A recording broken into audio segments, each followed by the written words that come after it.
PR കൊണ്ട് മാത്രം ഒരാൾക്ക് ജയിക്കാൻ പറ്റില്ല എന്ന് അനുമോൾ തെളിയിച്ചില്ല. സത്യമാണോ? ഞാൻ ജീവിതത്തിൽ ഇതുവരെ അതേ പറഞ്ഞിട്ടുള്ളൂ.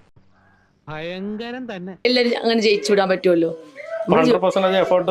പിന്നെ നിങ്ങൾ കാണുന്നവർക്ക് അറിയാം. എനിക്കറിയില്ല. എനിക്കാണെങ്കിൽ ഇങ്ങനത്തെ ഒരു ജോലി കൊണ്ട് കുടുംബം പോറ്റേണ്ട കാര്യമൊന്നുമില്ല.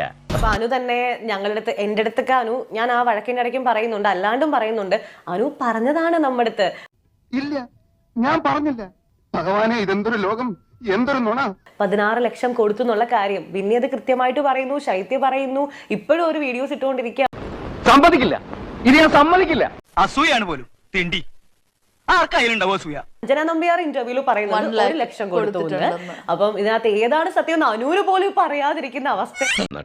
ഞാനും ചോദിച്ചോട്ടെ, നമ്മൾ ആരാ മനസ്സിലായില്ല. അനുവിന് അറിയാം എവിടെ എന്ത് ചെയ്യണം, എവിടെ ഏത്. ഇപ്പൊ ഞാൻ സെക്കൻഡ് വീക്ക് വരെ ഉണ്ടായിരുന്നുള്ളൂ. ആ സമയത്തൊക്കെ അനുമോള് ഒരു കരച്ചിൽ സ്ഥാനം മാത്രമായിരുന്നു.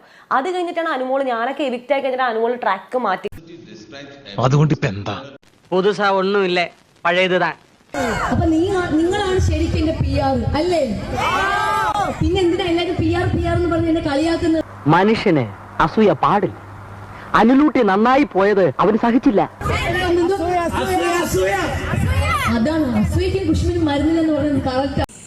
എന്ത് പ്രഹസനമാണ് സജി. ഒരു PR ബലത്തിലല്ല എന്നുള്ളതിൽ നമുക്ക് എല്ലാവർക്കും അഭിമാനിക്കാം. നിങ്ങൾ ഓരോരുത്തരുടെയും അകമഴിഞ്ഞ സപ്പോർട്ട് കൊണ്ടും പ്രവർത്തനം കൊണ്ടും ഹാർഡ് വർക്ക് കൊണ്ടുമാണ് നമ്മൾ ഇതുവരെ എത്തിയിട്ടുള്ളത്.